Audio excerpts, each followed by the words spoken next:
Bapak, Ibu, hadirin wal hadirat jamaah subuh di Masjid Ar-Rahman di Skaperi Lumina yang dirahmati Allah. Alhamdulillah,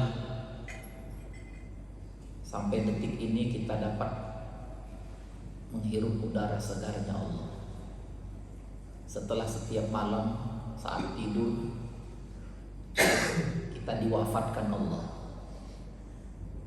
Ketika kita bangun, itu artinya ruh kita diserahkan lagi kepada kita, yang sudah cukup waktunya ditahan oleh Allah.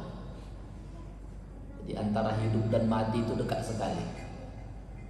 Makanya setiap bangun tidur kita baca Alhamdulillahilladzi ahyana ba'da ma amatana wa ilaihi nusyur. Ya Allah, alhamdulillah, segala puji bagimu ya Allah yang sudah menghidupkan setelah mematikan lewat tidur.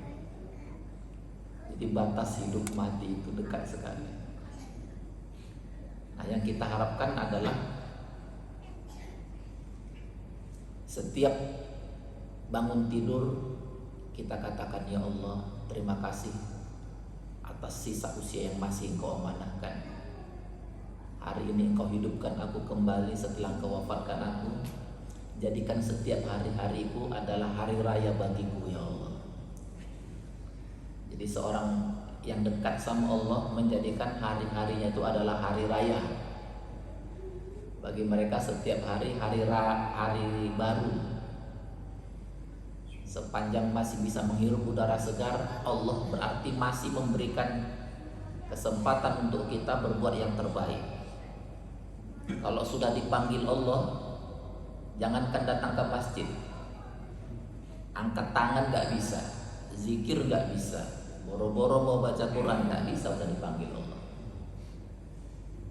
Maka pada hari ini saya ingin sharing dari kitab yang mungkin ini pengantar atau katakanlah bedah kitab. Saya mengisi kitab ini rutin di Masjid Raya Bintaro Jaya Sektor 9 sudah beberapa tahun. Jadi kita mungkin sudah baca semuanya ini kitab, tapi alhamdulillah saya mendapatkan yang asli ya. Jadi membaca yang asli itu ternyata lebih syahdu, lebih nikmat daripada membaca terjemahan. Maka saya mau sharing secara umum saja isi kitab ini. Isi kitab yang ditulis oleh A'id Al-Qarni ini judulnya La Tahzan. La Tahzan itu artinya jangan berduka, jangan bersedih, jangan cemas. Ini adalah ucapan Rasulullah SAW ketika beliau dan sahabat Abu Bakar Siddiq bersembunyi di gua yang saat itu sedang dikejar-kejar oleh musuh-musuh. Ya, kalau dapat akan dibunuh itu. Dan Abu Bakar, sahabat Abu Bakar ketakutan, cemas, bagaimana nih kalau kita ketangkap. Tapi Rasulullah seperti memberikan terapi yang luar biasa. La tahzan, innallaha ma'ana. Ya. Jangan bersedih, Allah menatap kita, Allah melihat kita.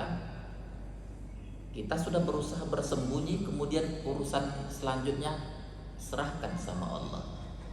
Kalau yang terbaik bagi Allah kita tertangkap, kita terima, itu yang terbaik. Apapun yang sudah diberikan Allah pasti terbaik. Ya, akhirnya bisa tenang lagi sahabat Abu Bakar. Bapak Ibu yang dirahmati Allah, isi kitab La Tahzan secara keseluruhan ini adalah mengajarkan kita tentang bagaimana supaya hati kita ini terus terpaut kepada Allah. Jangan jauh-jauh dari pusat. Pusat kita, orientasi terbesar kita adalah Allah. Kalau orientasi terbesar kita adalah Allah, yang lain itu jadi kecil, gak ada apa-apanya. Kenikmatan hati yang terpaut kepada sesuatu yang lebih besar, yang lebih utama, yang lebih prioritas, membuat kenikmatan kepada yang lain itu menjadi berkurang. Tapi kenikmatan kepada selain Allah yang begitu erat, kenikmatan beribadah jadi kurang, ketarik nikmatnya sama yang lain. Nah, kitab ini mengajarkan bagaimana sesungguhnya kita jangan jauh-jauh dari atmosfer kebesaran Allah.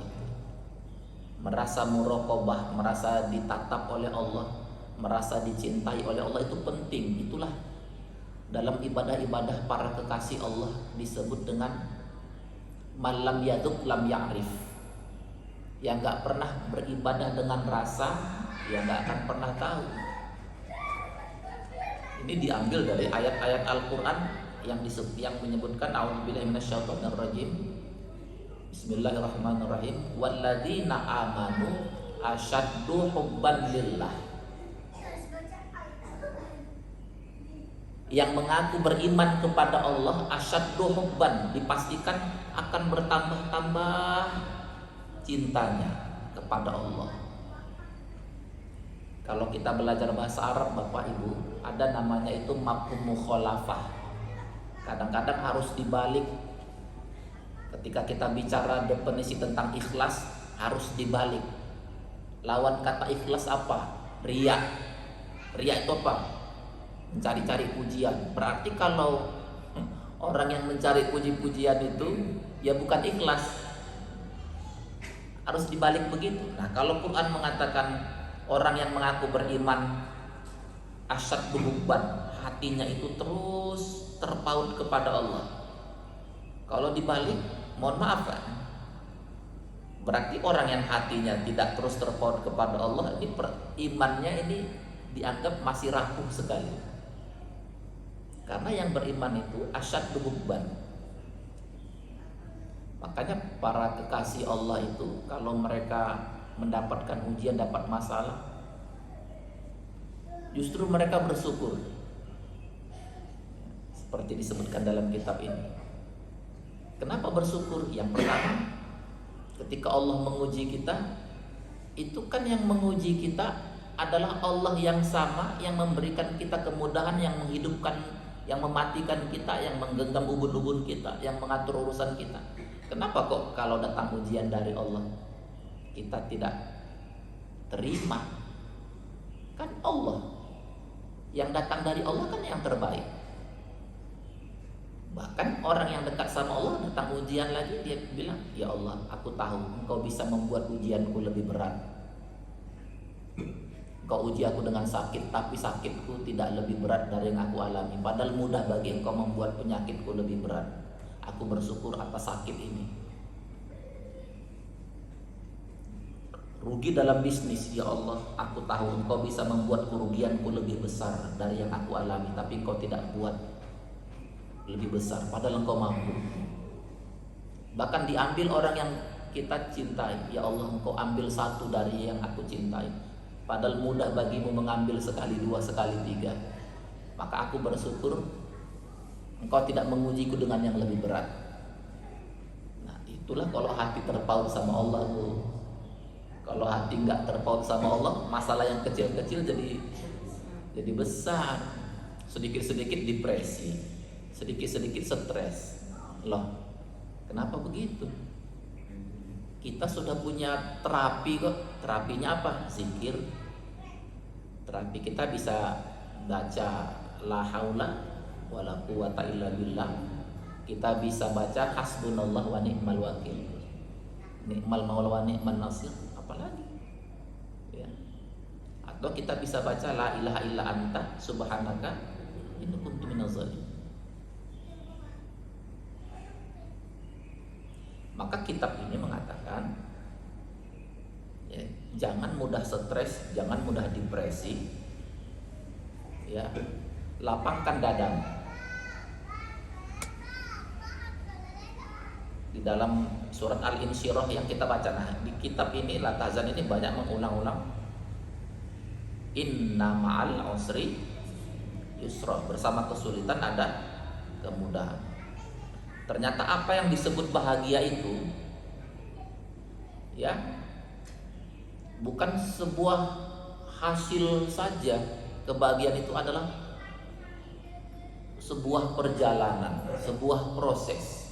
Bahagia itu adalah soal perspektif, kata kitab ini. Kalau dada kita lapang, ya, ada masalah, kita bisa lebih mudah mengatasi. Ya. Ketika Nabi Musa alaihissalam, saya sering mengamalkan Rabbi shrah li sodri itu kan amalannya Nabi Musa. Rabbi shrah li sodri. Ya Allah, lapangkan bagiku dada. Ternyata Rasulullah sebelum membaca Rabbi shrah li sodri, Allah langsung mengatakan kepada Rasulullah, alam nasrah laka sodrak. Maka amalan surat Al-Insyirah itu, Bapak Ibu kalau baca banyak-banyak alam nasrah laka sodrak wa wada'na anka wizrak alladzi anqadha dhahrak dan seterusnya, itu akan melapangkan dada.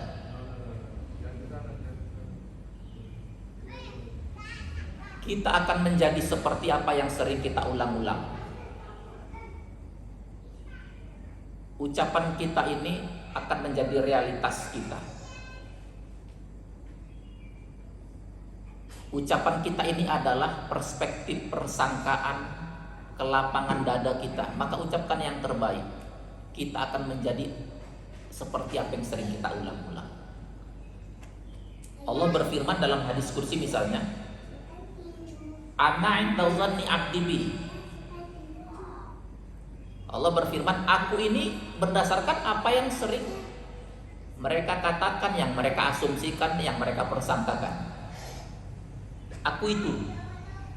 Maka kalau kita berprasangka, ya Allah, kehidupanku ke depan akan jauh lebih baik, akan lebih sehat, kehidupan rumah tangga kami akan lebih harmonis, anak-anak akan bertambah soleh dan solehah, ya Allah, itu akan menjadi realitas kalau diulang-ulang. Tapi kalau yang kita ulang-ulang adalah yang mengutuk diri kita, kayaknya penyakit saya ini gak sembuh-sembuh ini, kayaknya rumah tangga kami akan makin hancur nih, kayaknya hutang ini mustahil terbayar nih, anak-anak gak akan berubah ini kayaknya. Lah, kok itu diulang-ulang? Allah akan menjadi seperti yang sering kita ulang-ulang. Hati-hati kita. Ya, makanya di kitab ini mengatakan, ya, arih nafsaka minat tadbir, nyamankan dirimu lah, enakkan dirimu. Fama qoma bi ghairuka angkala taqul li nafsik, sesuatu yang sudah kita berbuat maksimal titipkan sama Allah. Jangan kita mau ikut campur semua. Semua mau ikut campur, omongan orang mau kita respon semua. Ya. Semua masalah dunia ini mau kita masukkan ke kepala kita. Padahal ada Allah yang Maha mengatur. Sebatas yang bisa kita lakukan maksimal, kemudian titipkan sama Allah. Apa yang sudah diatur oleh Allah jangan ikut campur. Stres kita. Semua mau masuk kepala kita. Ustaz, anak saya itu udah saya bimbing dari kecil, dia nggak mau seperti saya jadi dokter. Lo anak kita nggak mau jadi mengikuti jejak karir kita, kok jadi masalah? Enggak, ini terjadi Bu, jemaah. Akhirnya dia kalah sendiri dengan pikirannya. Apa yang sering diulang-ulang? Kok berat-berat amat jadi Islam ini Ustaz, jadi Muslim ini kok berat-berat? Kenapa? Iya, saya sudah beribadah, anak saya nggak patuh. Lo kok dihubung-hubungkan dengan itu? Akhirnya stres. Ini dokter punya rumah sakit 2, anaknya dipaksa di sekolah kedokteran di IRC itu Bu ya, di Rawamangun itu. Nggak selesai-selesai stres ini ayahnya yang dokter. Memang anaknya nggak mau jadi dokter, akhirnya anaknya pindah sekolah ke kuliah ke Unpam. Makin minder ayahnya ini. Masa saya seorang dokter, anak sekolah di kampus yang seperti itu. Loh, anak masih mau kuliah, alhamdulillah. Kata kawan saya, Unpam itu dipelesetkan, Bu. Tahu Bu pelesetannya? Universitas paling murah kan.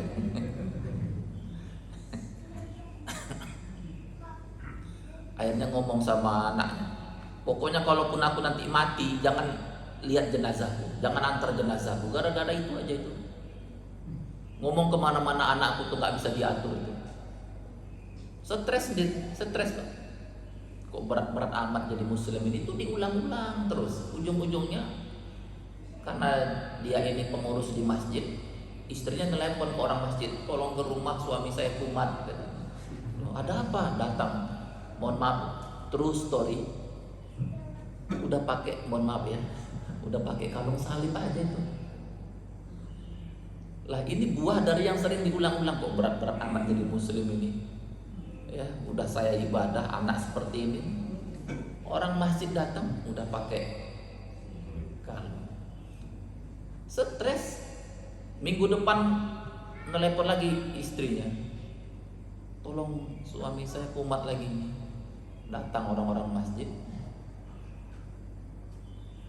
katanya mau membakar rumah mau dibakar. Itu berawal dari anak yang tadi itu. Ya Allah, inilah Allah sudah kasih banyak, Allah sudah kasih karir yang luar biasa, harta berkecukupan, tapi stres. Kenapa? Jarang diajarkan berzikir yang bisa menenangkan hati, menenangkan dada.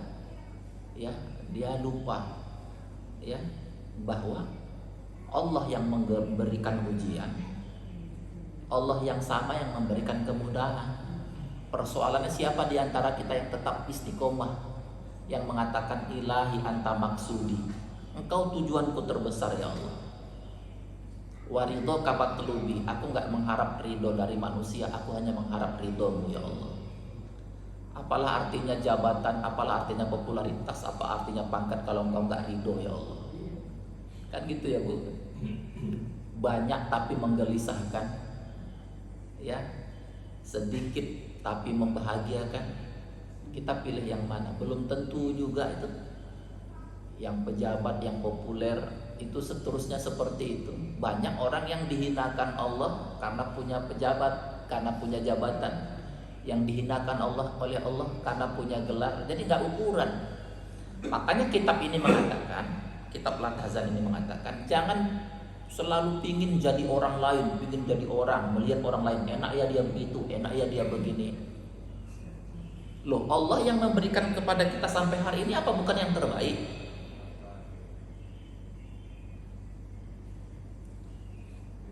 Kalau ada orang baik, kita kepingin jadi dia ya bagus. Tapi kadang-kadang keinginan kita tuh enak ya dia begini, enak dia kesana, enak dia kemari. Loh, belum tentu juga cocok buat kita.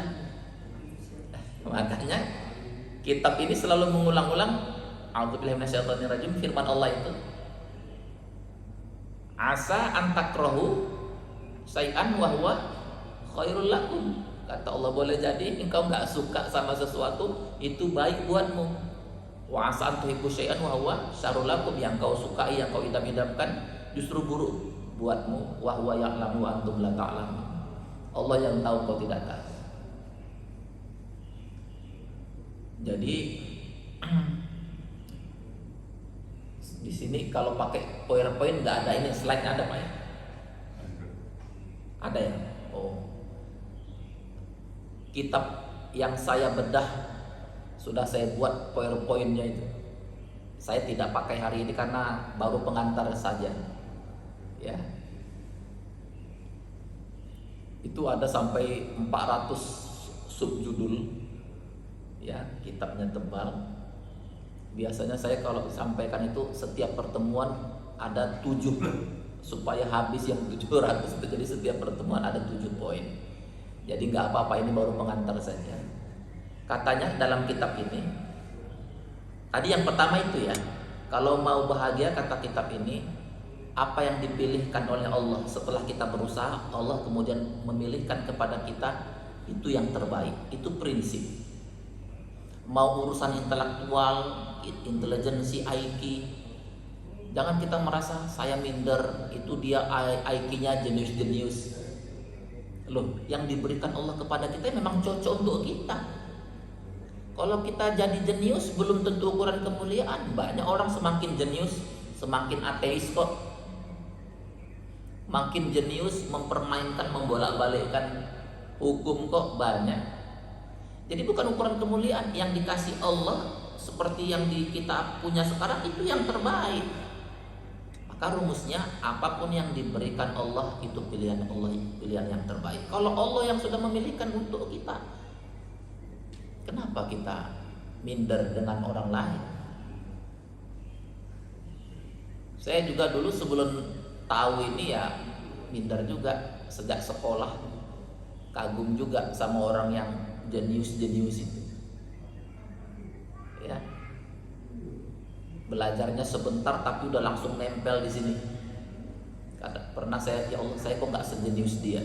Belakangan saya baru tahu yang cocok untuk dia ya begitu. Kalau kita mungkin jenius nggak kuat, kita sombong, langsung sombong. Ya saya dulu di pesantren nengok kawan-kawan yang jenius itu tidurnya banyak, tapi begitu mendengar guru ya nangkap di kamar mengerjakan soal matematika sendiri, bikin soal sendiri, memang dia jenius. Tapi itulah semua yang diberikan Allah yang terbaik. Mungkin dalam bentuk tubuh, mungkin dalam bentuk suara, ya kita kepingin suaranya bagus kayak imam-imam masjid, walaupun sudah belajar. Ya memang bukan di situ apa kita, Pak.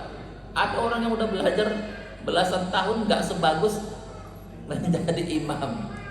Jadi makanya dalam kitab ini disebutkan salah satu kecerdasan Rasulullah di samping kecerdasan Rasul yang lain itu, kemampuan Rasulullah melihat kelebihan-kelebihan para sahabat. Ada yang memang sahabat pintar sekali bikin syair-syair doa-doa itu. Pernah Rasulullah mau jalan pulang dari masjid, dia dengar ada sahabat membaca muhasabah doa, kok indah sekali nih doa. Rasul mendatangi. Saya nggak pernah mengajarkan doa ini, tapi kok bagus. Kamu belajar dari mana? Nah, ini doa-doa ini, muhasabah ini saya buat sendiri Rasulullah untuk mendekatkan diri saya kepada Allah.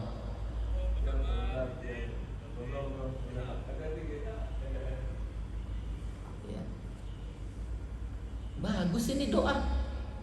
Kalau gitu ajarkan kepada yang lain. Ajarkan ini. Nah, jadi kalau ada sahabat yang pintar buat muhasabah itu, langsung Rasul bilang ajarkan kepada yang lain. Ada kelebihan orang-orang tertentu. Yang pintar syair dimajukan Rasulullah, yang pintar tafsir, yang pintar hadis, yang pintar menjadi pemimpin perang, macam-macam itu. Jadi masing-masing kita yang udah dipilihkan oleh Allah sampai hari ini yang terbaik untuk kita. Gak usah plagiat, gak usah pingin jadi orang lain. Itu rumus yang pertama kata kitab ini. Yang kedua, kitab ini mengatakan, sudah saya singgung sedikit tadi, bahasa Arabnya yaumuka. Apa itu, Pak? Yaumuka itu hari ini milikmu, nikmatilah harimu, pilihlah kebahagiaan. Bahagia itu soal kita bisa memilih apa enggak. Ya, pilih bahagia. Hari ini milikmu, rayakan harimu, yaumuka. Nah, disebutkan lagi dalam kitab lanjutannya mamadofata. Apa itu mamadofata? Yang sudah berlalu nggak usah disedihkan, yang sudah lewat bukan milik kita lagi. Begitu kita meminum sesuatu minuman yang sangat nikmat, ngapain kita mengoceh-ngoceh, marah-marah gara-gara kita pernah minum sesuatu yang tak nikmat? Jangan kayak kemarin itu, saya minum nggak ada enak-enaknya, nggak ada. Loh, padahal di hadapan ada minuman yang nikmat. Begitu kita makan roti yang lezat, hangat, kita masih ngamuk-ngamuk. Apa roti kayak kemarin tuh basi, bau lah. yang di depan mata ini sangat bisa dinikmati, kok ngamuk sesuatu yang sudah lewat. Makanya kitab ini, nikmati harimu hari ini, yang lalu jangan disedihkan lagi, itu bukan milik kita. Orang yang menjadikan masa lalunya dan mengabaikan hari ini sama orang yang berpikir bayi yang sudah lahir balik lagi ke rahim ibunya. Bisa nggak itu? ASI yang sudah diminum bayi balik lagi ke tempatnya semula, bisa nggak? Tapi kenyataannya banyak orang mengganti kebahagiaannya hari ini dengan masa lalu yang dia pernah sedihkan. Saya punya teman sukses, tapi selalu yang diulang-ulang, saya masih kecewa itu sama orang tua saya. Dulu mendidik saya keras-keras amat itu. Padahal dia udah sukses, bukan dinikmati kesuksesannya, masih mengecap orang tua yang katanya kejam dulu mendidiknya. Ngapain lagi? Justru karena kejam itulah dia jadi seperti ini. Berapa banyak orang yang seperti itu? Padahal mama dofata yang sudah berlalu bukan milik kita lagi. Ada jamaah saya, Ustaz, sampai sekarang saya masih menyesal. Menyesal apa, Bu? Ini kejadiannya sudah 25 tahun yang lalu. Apa itu, Bu? Saya kan dulu diajak melaksanakan ibadah haji sama suami. Saya itu masih 23 tahun, Ustaz. Suami saya umurnya 28 tahun. Terus kata saya, kita kan masih muda, Pak. Nantilah kalau kita sudah agak tua dikit, kata suami saya, loh kalau sudah ada uang ngapain ditunda-tunda? Suami saya ngotot sekali, Ustaz. Ya akhirnya saya terpaksa maulah berangkat ke Makkah. Tahu-tahu sampai di Makkah suami saya meninggal, Ustaz. Kata, kalaulah saya dulu tetap bertahan, Ustaz, nggak mau berangkat, saya tahan suami saya masih hidup, Ustaz. Itu sudah 25 tahun yang lalu dia cerita. Jadi sampai sekarang sudah 25 tahun berjalan masih menyesal kenapa saya mau dulu berangkat. Nah ini kan orang yang merasa mau mengatur semuanya. Makanya kata kitab ini, jangan mau diatur semuanya.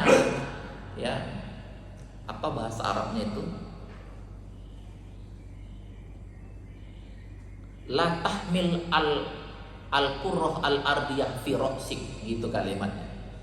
Jangan masukkan bola dunia yang banyak masalah ini ke dalam kepalamu yang kecil, ya stres.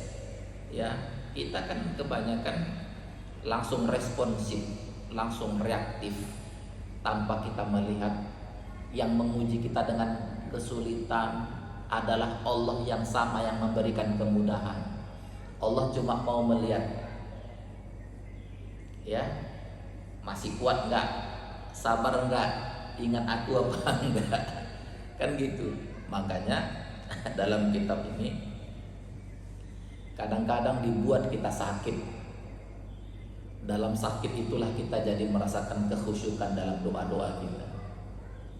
Ketika kita sehat, maunya banyak, mau ke sana, mau kemari, maupun mengunjungi ini, mau makan ini, mau banyak sekali keinginan orang sehat itu. Nah, dibuat sakit supaya keinginan cuma satu. Keinginan orang sakit apa, Pak? Sembuh, cuma satu keinginannya. Dengan satu keinginan itulah dia jadi lapang. Dan Rasulullah mengatakan orang yang sakit itu doanya seperti doa para malaikat, mudah dikabulkan. Maka kalau kita sakit, banyak-banyak doa kita seperti doa para malaikat.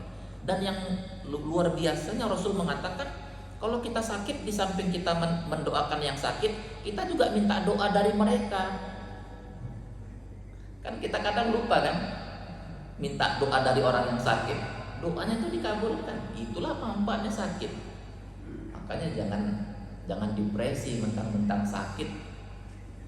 Semua begitu melihat orang, wajah kita, mata kita yang menunjukkan bahwa kita orang yang paling merana di dunia. Padahal sakit itu adalah anugerah, kata kitab ini. Jadi sebisanya kalau kita sakit, orang nggak melihat wajah kita, wajah yang seolah-olah paling merana. Ya, sebisanya pas kita sakit ada orang datang, lah saya lihat nggak kayak orang sakit. Maunya kita begitu, Pak. katanya sakit, tapi saya lihat kok senyum-senyum, itu berarti bagus. Jangan menghalangi kita untuk senyum saat kita sakit, kan begitu. Jadi udah berapa tadi? Ingat nggak Bapak Ibu kata kitab ini? Yang pertama, rayakan hari-harimu, ya. Hiduplah seolah-olah hanya hari ini dan mati hari ini. Bu, kalau kita seolah-olah mati hari ini, mungkin nggak kita sedih dengan yang masa lalu atau cemas dengan yang masa datang? Mungkin nggak itu? Mungkin. Nah, kita kadang-kadang yang lalu kita ganti, yang sekarang kita ganti dengan yang lalu kesedihan, yang ke depan masih kita cemaskan. Padahal hari ini kita masih ada namanya orang hidup, mana ada nggak ada masalah. 3 masalah kita miliki, ya stres lah kita, ya. Makanya kata kitab ini, utrukil mustaqbal hatta ya'tiya, itu bahasa Arabnya. Tinggalkan kecemasan masa datang, dia akan datang dengan sendirinya berdasarkan apa yang kita lakukan hari ini. Ustaz, suami saya sebentar lagi pensiun, Ustaz. Saya khawatir kebutuhan makin besar. Suaminya kapan pensiun, Bu? Ya, kira-kira 3 atau 4 tahun lagi. Loh, kok udah stres dari sekarang, Bu? Jadi kitab ini sederhana. Mama dofata, jangan gantikan kebahagiaan hari ini dengan masa lalu yang sedih. Utrukil mustaqbal hatta ya'tiya, tinggalkan kecemasan yang akan datang, padahal belum tahu kita seperti apa ke depan. Dia akan datang dengan sendirinya hatta ya'tiya. Yaumuka, rayakan, nikmati hari-hari. Berikutnya, nggak tahulah saya udah yang keberapa, pokoknya ini pengantar saja. Kitab ini mengatakan sederhana, apa katanya? La tantazir sukra min ahad. Nggak apa-apa ya, kita sambil belajar bahasa Arab. Kita ada nggak kajian belajar bahasa Arab di masjid ini, Pak? Nggak apa-apa ya, bagus. Baca kitab yang asli lebih terasa. La tantazir sukra min ahad. Apa itu kata kitab ini? Jangan berharap penilaian, apresiasi, jangan berharap banyak ucapan terima kasih. Nanti itu menguji keikhlasan kita. Kita sudah berbuat baik, tahu-tahu ada orang yang bukan berterima kasih tapi ngomong yang lain di belakang kita. Itu biasa, Bu, orang seperti itu. Makanya kalau kita sudah berbuat baik, udah lupakan. Mau orang itu bilang terima kasih, mau tidak, itu urusan dia. Memang seharusnya kalau kita dibantu kan kita bilang terima kasih, Bu, ya, seharusnya begitu. Tapi ada orang yang kalau kita bantu nggak pandai berterima kasih, nah itu kan urusan dia. Pokoknya tugas kita berbuat baik sudah selesai. Kalau kita berharap-harap ucapan terima kasih, kita stres sendiri. Itu yang bikin gelisah kita. Malah saya bantu dia lagi. Loh, kenapa? Udah dibantu nggak terima kasih? Loh, kita itu berbuat baik itu untuk supaya orang berterima kasih, apa untuk berharap ridho dari Allah? Ridho dari Allah. Ini sederhana. Karena nanti ada banyak orang, katakanlah kita bantu 5 orang, 5-5-nya nggak terima kasih. Setiap jumpa dia lagi, itu lagi nggak terima kasih. Besoknya jumpa lagi, itu lagi. Kita stres sendiri. Jadi sederhana. Makanya saking sederhananya, mudah-mudahan bisa dilaksanakan. Satu saja bisa kita laksanakan dari poin-poin ini, insya Allah itu pintu untuk mendapatkan kita kelapangan, mendapatkan cinta Allah. Allah kan tahu, oh ini hambaku sudah berbuat baik, hatinya sebenar-benarnya untukku. Oh ini cuma 5% aja, dia bantu itu hatinya 5%, tapi supaya dipuji orang lain 95%. Allah tahu itu. Makanya semakin kita bisa ikhlas, kitab ini semakin melapangkan dada kita. Maka benar apa yang disebutkan oleh Allah itu, ya, lapangkan dada. Caranya gimana? Di samping mengamalkan zikir-zikir, kita juga harus banyak beraktivitas katanya. Terlalu banyak waktu kita untuk there is always improvement, ya, there is always room for improvement. Ada selalu ruang kita untuk, saya senang di masjid ini ada tahsin, luar biasa, alhamdulillah. Ada mungkin memperbaiki bacaan, mungkin menambah hafalan. Pokoknya jangan terlalu banyak waktu kosong. Kalau terlalu banyak waktu kosong itu pikiran kemana-mana. Ya, tapi kalau banyak kegiatan, kita nambah guru, nambah bacaan, ada diskusi, tahsid qiraat, ya. Makanya kitab ini mengatakan al-ihsan ilal akharin insyirahi lisadar. Kalau kita banyak bersilaturahmi, mengunjungi sahabat, berbuat baik, membantu, itu dengan sendirinya melapangkan dada kita. Jangan kita bilang, saya sendiri punya masalah kok, gimana saya memikirkan masalah orang lain. Justru dengan menyelesaikan masalah kita itu, dengan berbuat baik sama orang, berkunjung, supaya kita tahu seberat-beratnya masalah kita, orang lain masalahnya lebih berat. Betul nggak, Bu? Kalau ibu punya hutang, orang lain hutangnya bisa lebih besar. Kalau kita mengeluh karena jalan macet, kendaraan juga nggak punya, kita mengeluh, orang lain jangankan merasakan kemacetan, jangankan merasakan nggak ada kendaraan, kakinya diamputasi. Orang lain anaknya, kalau kita mungkin diambil salah satu dari yang kita cintai, orang lain diambil sekali dua, sekali tiga anaknya dalam satu peristiwa. Saya punya teman sekarang tinggal di London, katanya trauma pulang ke Indonesia gara-gara apa? Kasus tsunami itu. Waktu kasus tsunami itu anaknya sekali tiga langsung tewas. Waktu tsunami di Aceh, dia orang Aceh, suami istri. Kalau pulang ke akhirnya ke London, ayahnya itu S3 terus gak mau balik-balik lagi. Saya jumpa, kenapa gak balik lagi? Gak bisa, masih trauma Ustaz dengan kasus tsunami itu. Ya mudah-mudahan insya Allah kita gak akan pernah mendapatkan ujian yang begitu berat. Tapi dengan silaturahmi kita tahu, ya Allah, ternyata masalah saya kecil sekali dibanding masalah kebanyakan orang. Itu akan melapangkan dada kita, ya, melapangkan dada kita. Makanya saya lihat kitab ini mengulang-ulang, lapang dada, bersama kesulitan ada kemudahan. Allah yang sudah maha mengatur sesuatu yang sudah diatur Allah, jangan mau ikut campur semuanya. Nah, terlepas dari sub-sub dari kitab ini, saya jadi teringat true story. Jadi ada seorang, mungkin pernah dengar ya Bu ya, ini cerita sangat populer, nggak apa-apa kalau sudah pernah dengar. Ini menjadi semakin menguatkan kita bahwa Allah itu maha mengatur. Ada seorang dokter namanya Dokter Arhan begitu ya. Keahliannya ini dalam bidang ahli bedah. Banyak pasien yang berat alhamdulillah bisa sembuh dengan keahlian dokter ini, ahli bedah. Karena begitu banyak yang bisa disembuhkan, namanya sangat populer di kalangan rumah sakit. Bahkan yang jauh dari tempat tinggal dia, jauh dari tempat praktek dia.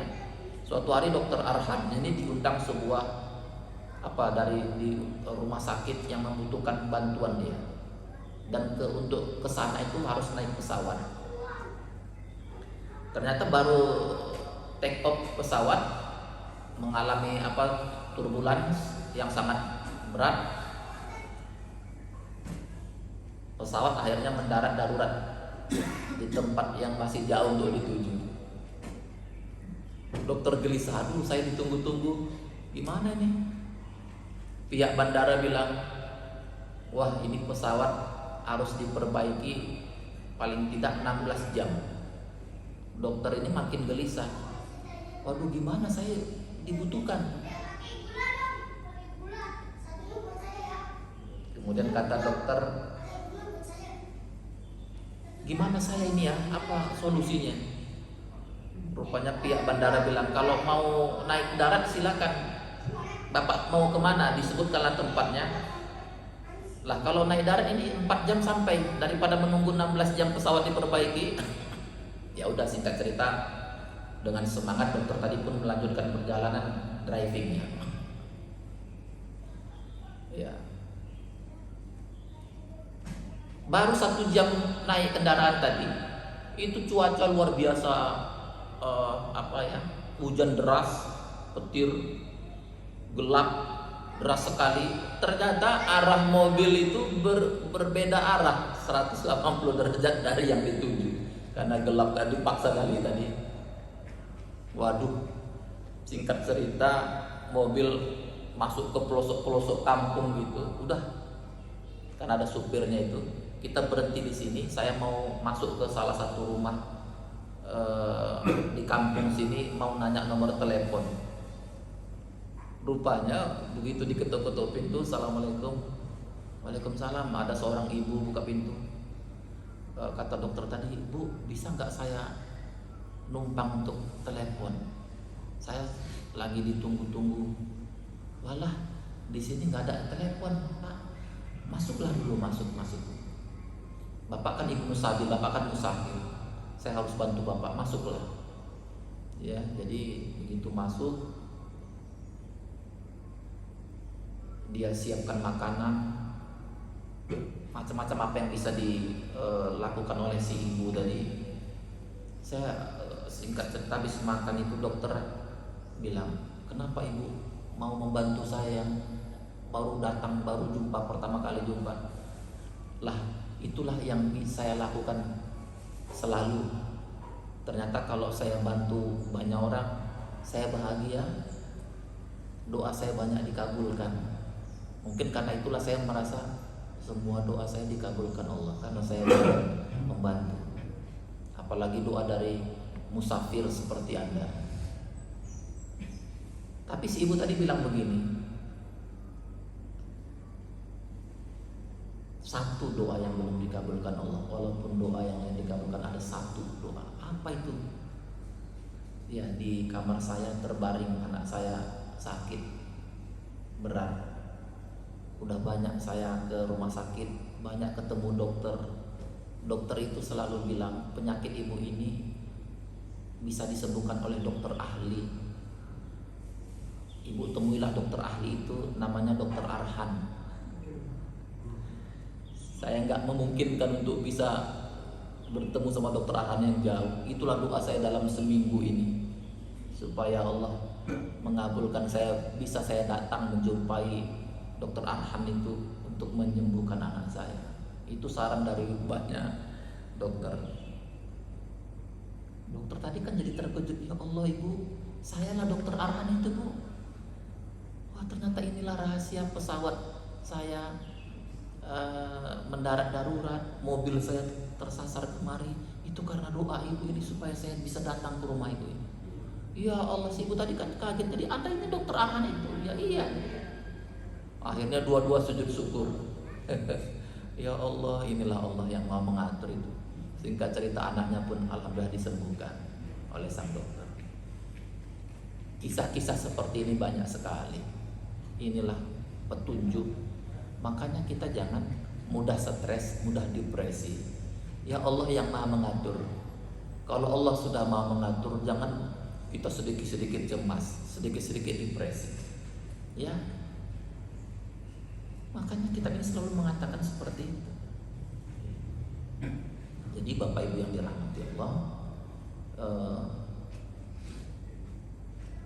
sebagai penutup masih bisa 5 menit lagi Ibu ya? Bisa ya? Jam 6 kita selesaikan. Kitab ini mengatakan, kalau mau permanen bahagia, hatinya lapang, kalau datang ujian, yakinlah dengan 3 hal, kata kitab ini. Yang pertama, saat ujian kesulitan datang, yakinlah tidak ada yang mustahil bagi Allah, semuanya mudah bagi Allah. Makanya jangan jauh-jauh dari Allah. Datang masalah, serulah Allah, panggillah Allah, ya Allah, ya Allah, panggillah Allah. Kita bisa panggil juga lewat nama-namanya yang lain, ya Latif, ya Latif.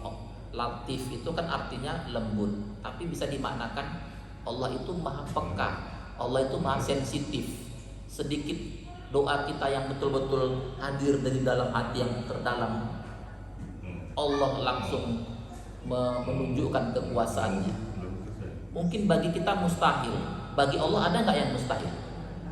Nggak ada. Maka yakinlah, bagi Allah nggak ada yang mustahil, makanya jangan jauh-jauh dari Allah. Yang kedua, saat datang ujian kesulitan, bersyukurlah. Kenapa? Karena yang diuji kebanyakan kita ini kan urusan dunia. Kalau urusan akhirat baru masalah. Misalnya iman kita dicabut, kita jadi murtad, itu baru masalah, karena ini yang mau dibawa sampai mati. Tapi kalau masih urusan dunia, kita rugi sekali, sedih untuk urusan dunia. Maka katakan, ya Allah, aku hanya pantas bersedih kalau itu terkait urusan keimanan. Kalau urusan dunia ini terlalu murah. Jadi Ibnu Taimiyah, kitab ini juga banyak menceritakan kisah-kisah para ulama yang ketika Ibnu Taimiyah di penjara itu, dia mengatakan, di dalam dadaku ini ada surga yang kata Allah seluasnya langit dan bumi. Kenapa aku harus sedih dengan dinding-dinding penjara yang waktu itu dia dipenjara oleh rezim yang bengis, yang jahat. Tapi di penjara itu dia katakan, terima kasih ya Allah, sesungguhnya penjara bagiku ini adalah aku berkhalwat. Tahu nggak Pak maksudnya berkhalwat? Aku justru bermesraan dengan Engkau ya Allah di penjara ini. Inna qatli syahadah. Kalaupun aku mati di penjara ini, kematianku insya Allah syahid. Kemanapun aku bergerak, di dadaku ada surga. Ibu-ibu kalau dapat masalah pernah nggak bilang gitu? Ya Allah, di dalam dadaku ini ada surga. Katakan itu. Ya. Dan yang terakhir, bersyukurlah saat datang ujian kesulitan, karena Allah nggak menguji tentang urusan iman kita. Jangan kayak dokter tadi, sebenarnya nggak masalah, tapi jadi masalah harus memakai kalung salib. Kenapa sampai begitu-begitu amat? Itu terjadi. Saya kira itu terjadi di sinetron. Rupanya ada dalam kenyataan. Kenapa? Karena nggak diajarkan. Maka kita ajarkan diri kita, kita ajarkan anak-anak kita dengan zikir-zikir tadi itu. Boleh pilih, zikir itu banyak. Boleh bagian dari ayat-ayat Quran bisa kita baca. Waktu Nabi Musa terjebak di pinggir laut, doanya apa Bu? Allahumma lakal hamdu, segala puji milikmu ya Allah. Itu kan dalam itu maknanya. Artinya apa? Kalau Engkau yang paling pantas dipuji ya Allah, Engkau yang lebih tahu bagaimana menyelamatkan aku terjebak di pinggir laut ini. Kalau aku harus tertangkap dengan bala tentara Fir'aun, itu yang terbaik, karena urusanku sudah dititipkan kepadamu. Bagimu gak ada yang berat. Wah, itu kan sensitif. Maksudnya Allah malakal hamdu itu sederhana tapi dalam. Hambaku sedang memujiku.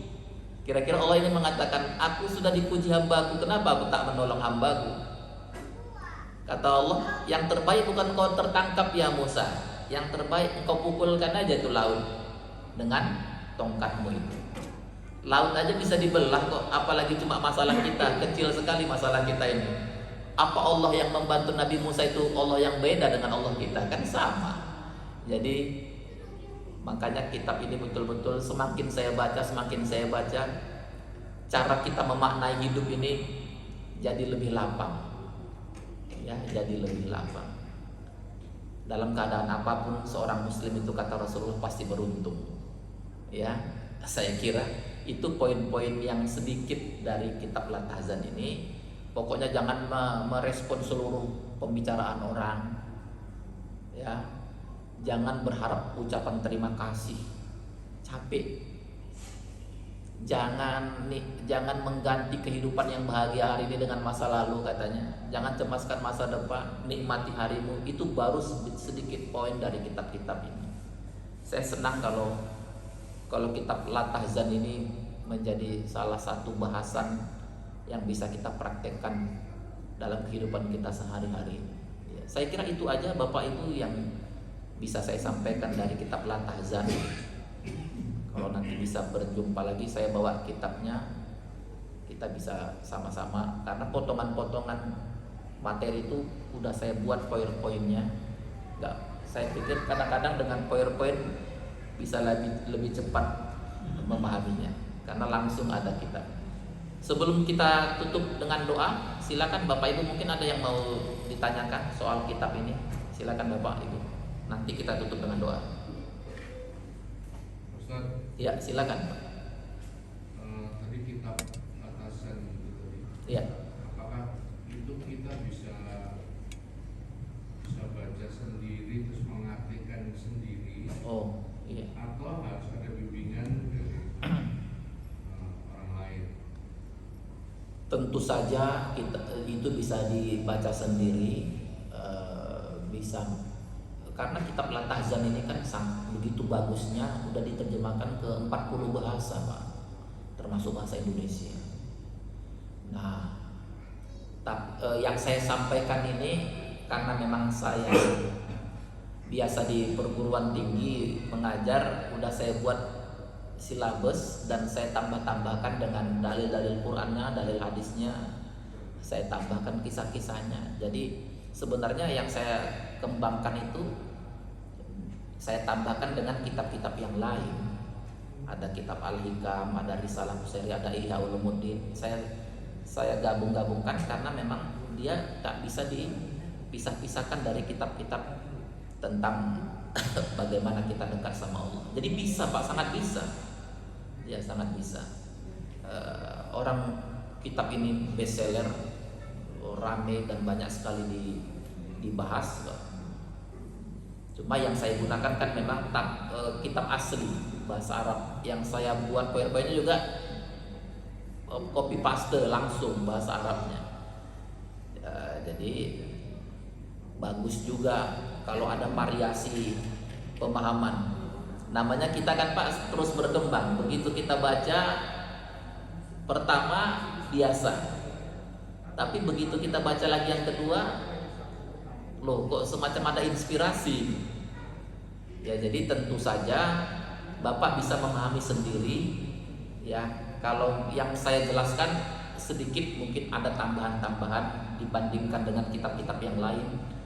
Ada dukungan kisah, ada dukungan dalil Quran, dukungan dalil hadis, ya seperti itu Pak. Jadi intinya Bapak bisa memahami sendiri.